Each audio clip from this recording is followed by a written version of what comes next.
Hey guys, it's Kim here with Verily Fiber Fun. Thanks for joining me on today's little video.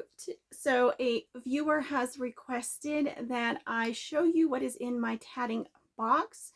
So we're going to get to that in just a moment.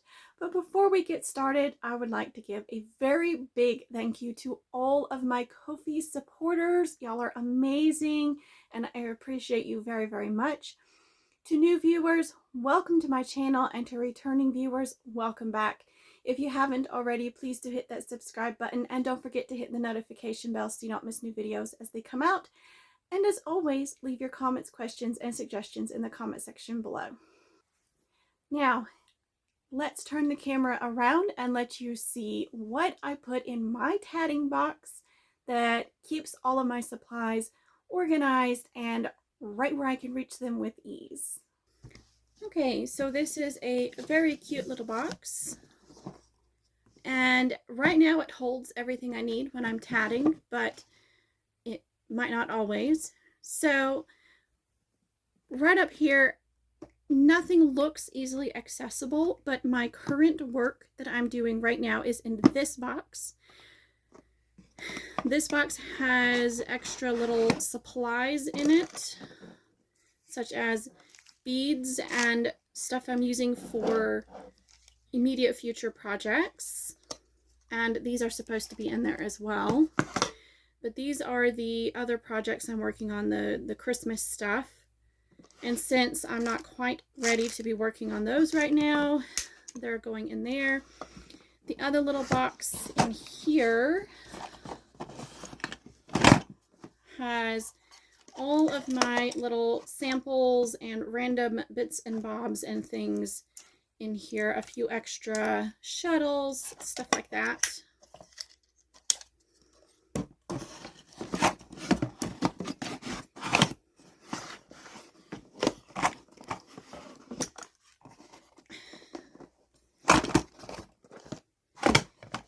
Let's just take everything out here. These little drawers hold my extra shuttles, 3D printed by a friend, and what I've purchased already made. That goes in there. I have a pair of scissors. I've got a bracelet that I made that really isn't supposed to be in this box, but I threw it in here anyway. And then I have the threads that I will be using with these for the snowflakes. Whoops, wrong box. For these snowflakes, those are the threads that I will be using for these. So that is what is in here at the moment. And then what is in this little box here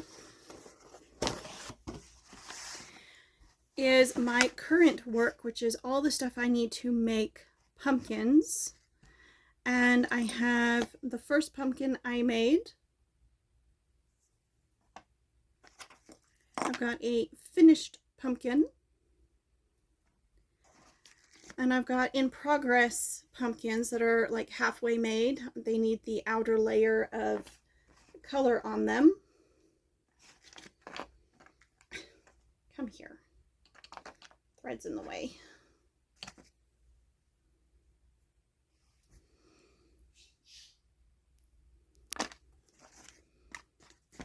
I've got the active shuttles that I've been using. I have a crochet hook, a very long darning needle that is sharp, and this is to help pick out knots. There's another one. This is the start of the outer bit of a pumpkin. That is to match this one. Or is it? No, this one's different. That's just a sample. Okay. Here is the rest of my brown. So if I need, right now, I don't know why I did that. Here's another one.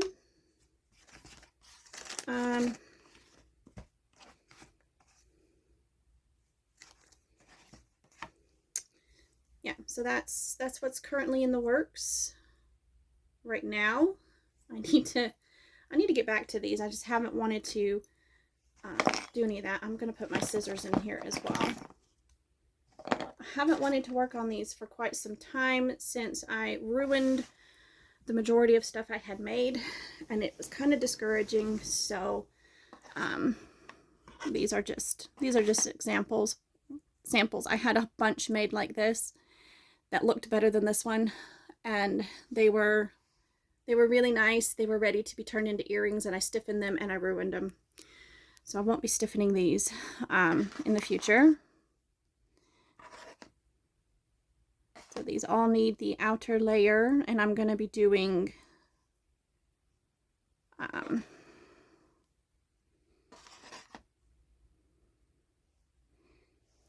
one pair is going to have brown on the outside, one pair is going to have dark green on the outside, and I think one pair is going to have black on the outside. And then I need to make more of these because I don't have enough. But the same sort of thing, I'll have probably maybe light green, dark green, and brown on these for the outer edge. We shall see. But that's where we're at the moment for the pumpkin earrings that I haven't worked on in a long time. Here is my pattern, and that's all ready to go.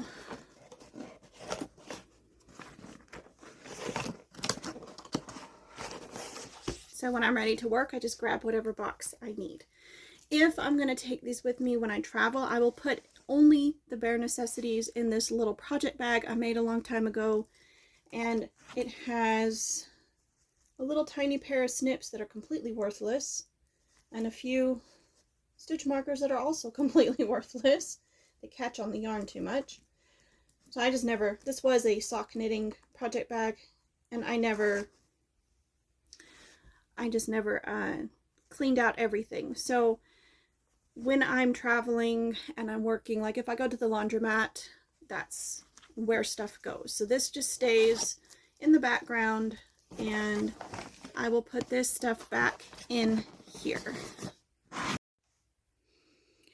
I forgot to mention that I also have a beading needle where I can thread beads onto my thread, and I have it in here because this is the box where I'm keeping all of my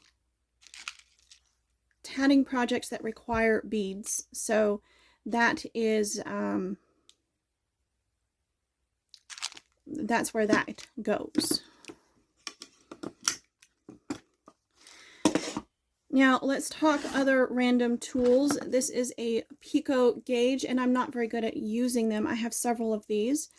I have different kinds, different styles. I don't know where I put them all, but I'm not very good at using them, but they're supposed to be very, very helpful for making your picots the same size. This is a 3D printed shuttle that a friend made for me, and it is open at both ends. This is also the same thing, a 3D printed shuttle, and you can see it does work. This is one of the first shuttles I purchased. It's really big and bulky. Very similar. These are just a little bit smaller, but not a lot. And then I have this kind, which I actually have two metal ones, but I don't know where they are at the moment. So this kind holds a bobbin. It just slides in there. And I like how compact these are, except that they're really, really thick top to bottom, which I don't care for as much. But I like how small they are lengthwise.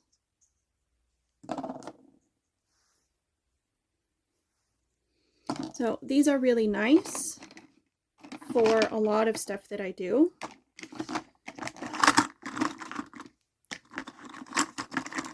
I have, get out. I have a pack of small embroidery needles For weaving in ends, although now I have glue, I'm less likely to use those.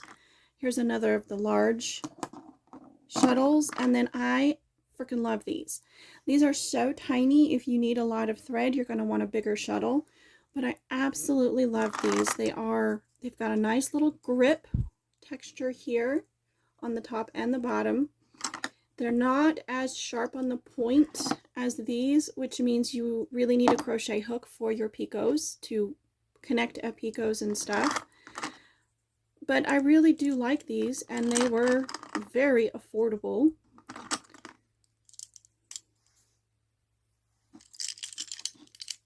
So those are probably my favorite for the smaller tatting projects, but for the larger ones, these bigger shuttles are probably more suited for the larger projects.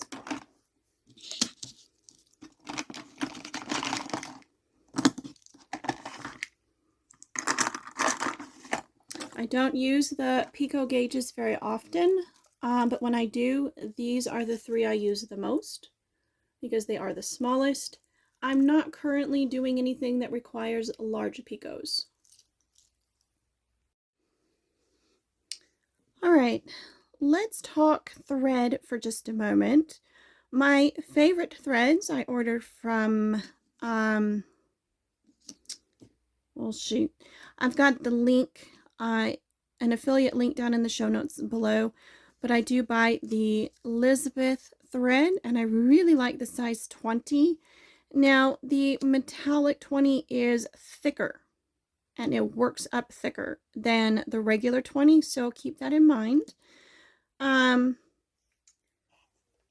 Thread thickness really makes a difference. This is the exact same pattern. This is size 20 thread, and this is like, well, according to this, it is size 5 or size 8 thread here. And I used these two to make this one, which I like, but I didn't like the size of it. It's easier to work with larger thread. And it is the same size as this size 5 right here. So size 5 is a little bit thicker than I prefer, which tells me that this is probably a size 8 or a size 10. The larger the number, the smaller the thread.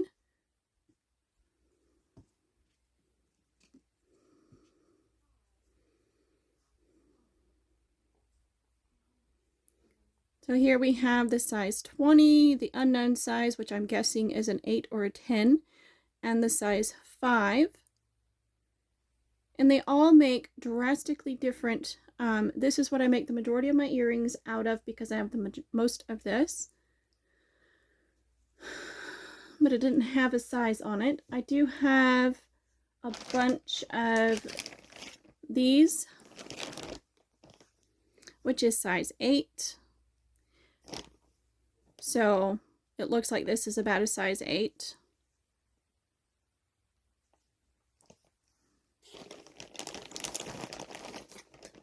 I really like the orange. I don't know why I'm so into orange right now.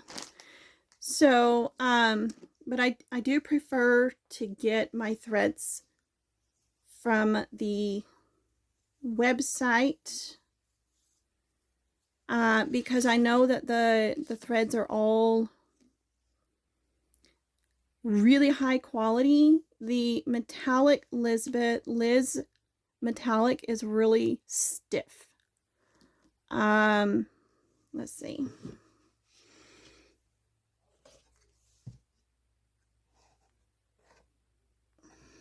This is coming off, so I'll just use this one.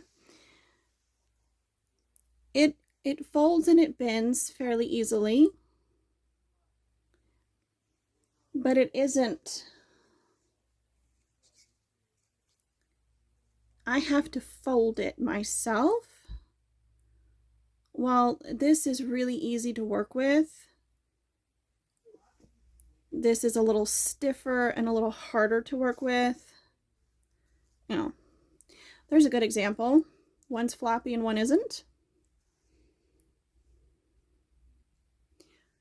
So that's just something to keep in mind. This metallic thread is probably not the best for super fine work, but it is perfect for me and what I need, and a nice stiff end result fabric is perfect.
So I hope you enjoyed that little tour of my tatting box and a little information about tatting threads.